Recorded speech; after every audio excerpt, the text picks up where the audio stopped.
I archived old Area 51 data tapes. Tonight, my shadow stopped matching me. The silence of the high desert does not feel peaceful. It feels predatory. It is a vast, hollow pressure that rings inside your ears until your brain starts fabricating noises just to fill the void. I am sitting inside a corrugated steel modular unit less than 3 miles from the northern perimeter fence of the Nevada Test and Training Range. The sector the public calls Area 51. I am not a soldier. I am not a government scientist. I am a private contractor. A legacy data recovery specialist. My job for the last 6 months has been entirely mundane. I convert uncatalogued magnetic data tapes from the late 1950s into stable digital formats for a defense infrastructure archive. Most of the reels contain nothing but old weather telemetry, structural stress tests for experimental aluminum hulls, or radar calibration logs from the early U-2 spy plane missions. It is boring, repetitive work. The perfect job for an insomniac who wanted to escape the noise of the city. The trailer is small.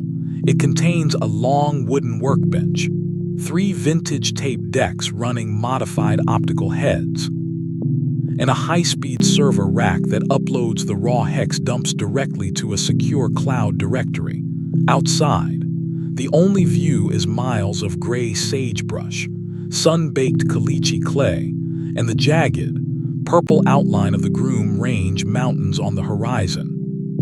The first anomaly appeared on a Tuesday evening. Just after 11 o'clock, I was processing a batch of heavy, 3-inch aluminum reels that had been recovered from an underground storage vault near the old nuclear test shafts at Yucca Flat. The cardboard boxes were badly water damaged, stained with a strange, yellowish mineral crust that smelled faintly of sulfur and old machine oil. When the first tape loaded into the interface, the conversion software threw a critical error log. The bitstream wasn't using standard binary code. It wasn't using any known programming logic from the 20th century. I opened the raw hex editor to inspect the file structure manually. Instead of the typical columns of zeros and ones, the data was organized into complex, repeating geometric arrays. When the pixels mapped onto my monitor, they formed interlocking triangular patterns that looked exactly like ancient cuneiform script. I zoomed in on a single sector of the data array. The lines were incredibly precise, measured down to the nanometer level. A magnetic tape from 1958 shouldn't have been physically capable of holding that kind of data density. The magnetic iron particles on the acetate film would have degraded or bled into each other decades ago.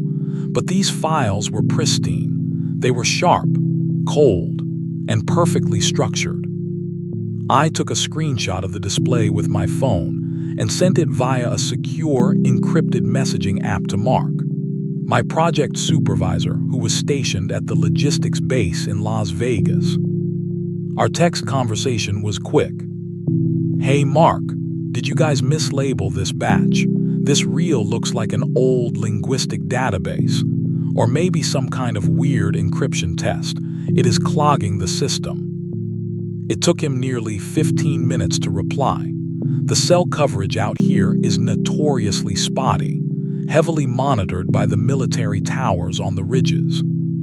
What is the serial number on the box label?" I looked down at the faded cardboard. It is stamped as Project Anunnaki, 1962, Box 4 of 12. There is a secondary stamp underneath that says Grooming Range Sublevel 6. The 3 dots on the chat screen appeared, then disappeared, then appeared again. Mark was typing and deleting his words. "Stop running that tape immediately, Arthur. Shut down the server rack. Pull the physical reel from the deck and lock it inside the steel container under your desk. Do not upload the file. I am driving out to your unit right now." "It is a 3-hour drive from Vegas, Mark," I replied. "What is going on? Is this an active ordnance file?" He didn't answer. The message status changed to read, but no text followed. The cell signal indicator on my phone dropped to a single, flashing line. I sat in my swivel chair, my eyes fixed on the screen. The cuneiform patterns weren't static. Every time the software tried to refresh the display cache, the geometric triangles shifted by a few pixels. It looked like a live, streaming feed, not a recording from 60 years ago. A low, continuous vibration started up through the concrete footings of the trailer floor. It wasn't the wind. The sagebrush outside the window was perfectly still under the white glare of the security perimeter lights. The vibration was deep, subterranean, a heavy, rhythmic thrumming that felt like it was originating 500 meters directly beneath my boots. I reached out to pull the manual brake lever on the tape deck. As my hand crossed beneath the desk lamp, I noticed something that made me freeze. The shadow of my hand on the metal workbench didn't match the position of my physical fingers. My fingers were spread wide, ready to grasp the lever, but the shadow showed my hand clenched tightly into a fist.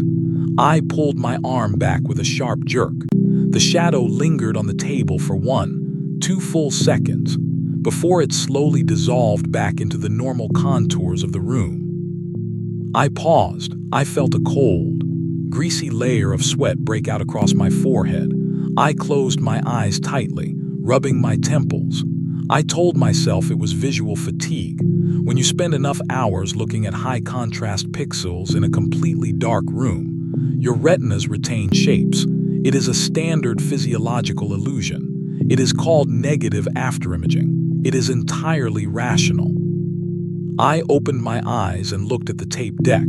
The aluminum reel was spinning at top speed now.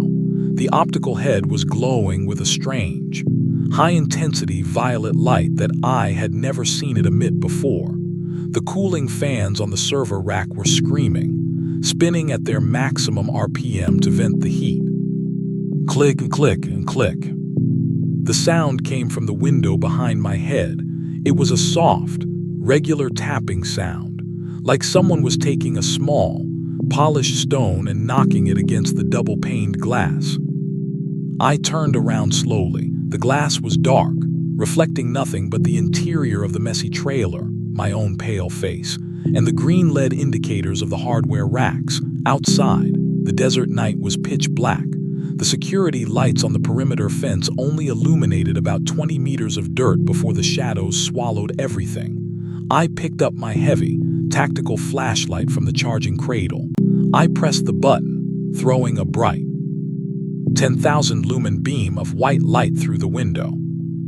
There was nothing there. The dirt was empty. The sagebrush was still. But as I lowered the flashlight beam toward the base of the trailer, I saw the ground.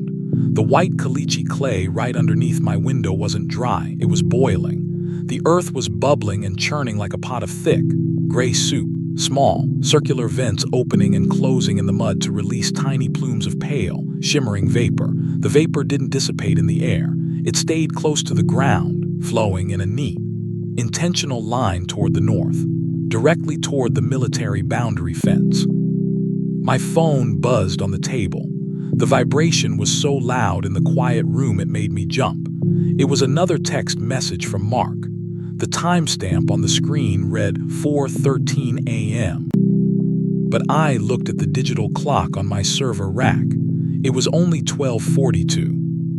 The text read, "If you look out the window, do not use the flashlight. The high-intensity light acts as a conductor for the resonance. They use the optical wave to map the density of your skull. Turn off the lights. Arthur, turn them off now." I dropped the phone.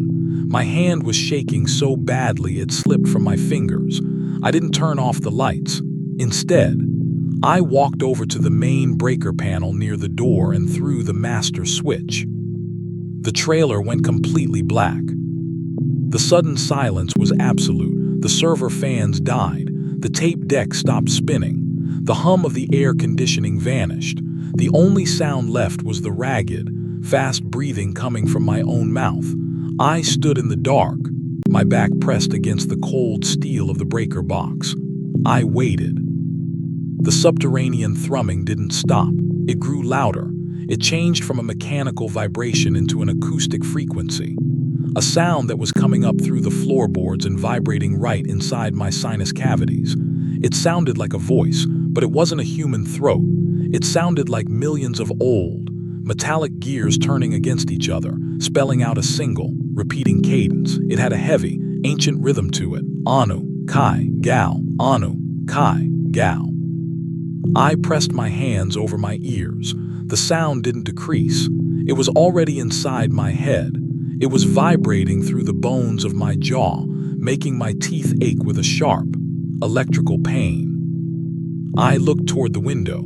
The sky outside was no longer black. The mountains on the horizon were glowing with a pale, iridescent copper light. It looked like an artificial dawn, but the light wasn't coming from behind the ridges. It was leaking asterisk out asterisk of the rock itself. The mountains looked flat, devoid of texture or three-dimensional mass, like a cardboard cutout against a green, phosphor screen, and above the ridges, the stars weren't moving in their normal celestial tracks. They were drifting sideways, clumping together into perfect, geometric triangles that matched the cuneiform data arrays on my computer monitor. I reached down into my pocket to grab my phone again. Using the faint glow of the screen to orient myself, I unlocked the interface. The text message app was still open. There was a new message from Mark. The timestamp was missing entirely this time. The space where the time should be was just a string of ancient symbols. Mark, I typed, my thumbs hitting the virtual keys in a frantic, desperate rhythm. The mountains are glowing. The ground is boiling under the trailer. I think there is a major chemical or radiation leak from the range. Call the base. Tell them to send an emergency team. The response came back instantly, before my phone could even register the data transmission icon. Mark isn't coming, Arthur. Mark hasn't been on this project since 1993. Check your contract paperwork again. Check the date on your identification badge. I felt a cold, heavy weight drop into the center of my stomach.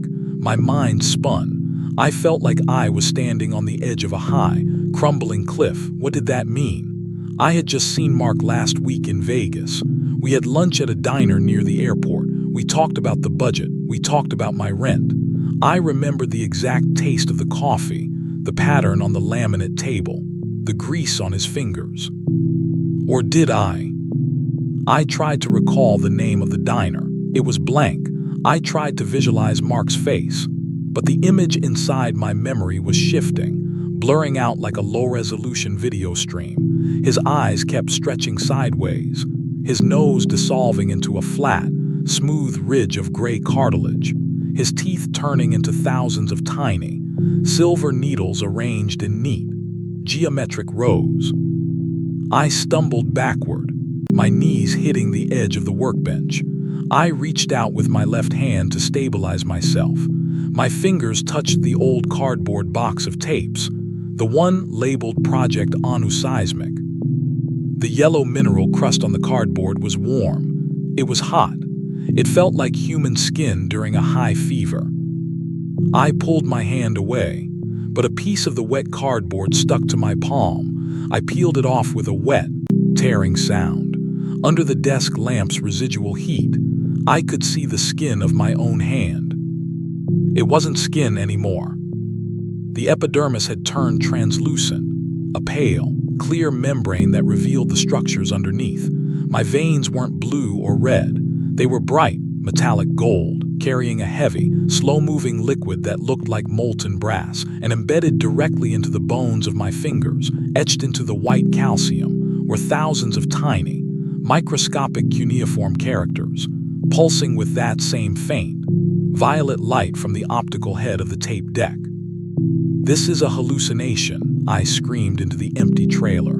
My voice didn't echo. It was swallowed instantly by the metallic thrumming in the floor.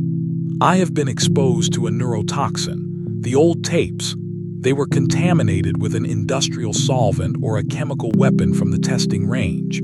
My brain is shutting down. I am dying right now on the floor. I dropped to my knees. I pressed my face against the cold linoleum, trying to anchor my senses to something physical, something real. The smell of the room had changed. It didn't smell like copper or sulfur anymore. It smelled like old, dry earth.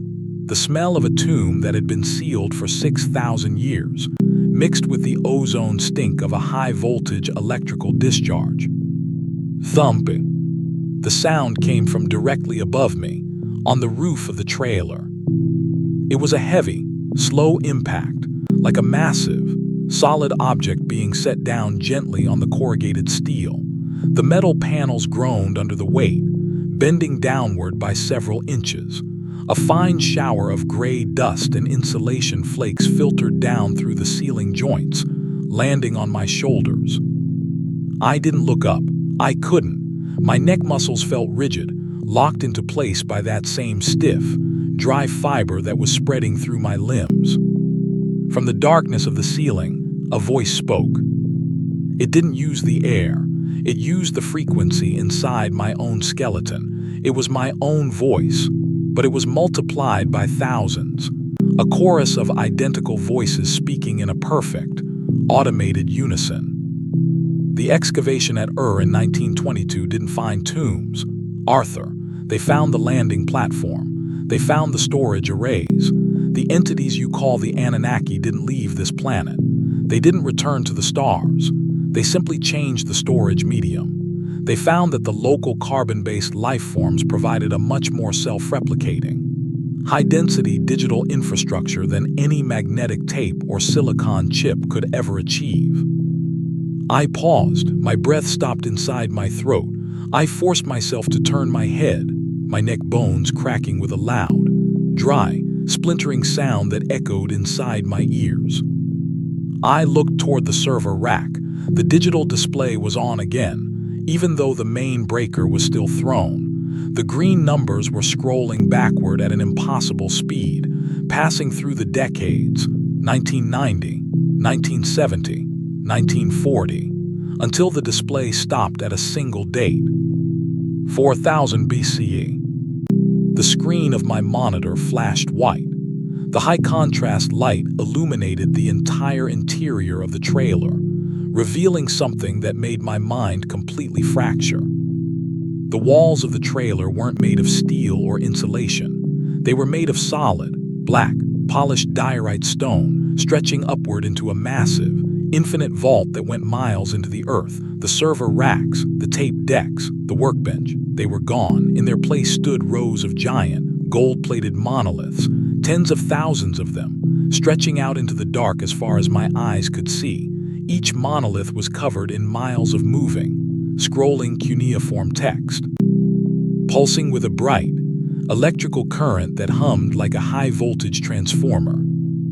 And standing in front of me, looking down at my body on the stone floor, was a figure.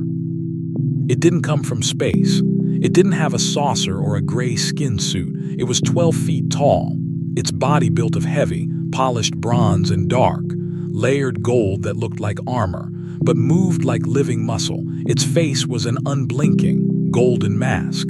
Its eyes too deep, hollow voids that held nothing but the reflection of a green, phosphor sky. It raised its right hand. Its fingers were long, segmented, ending in sharp, metallic needles that looked exactly like the stylus used to carve clay tablets in ancient Sumer. The project at Groom Lake wasn't an interrogation facility.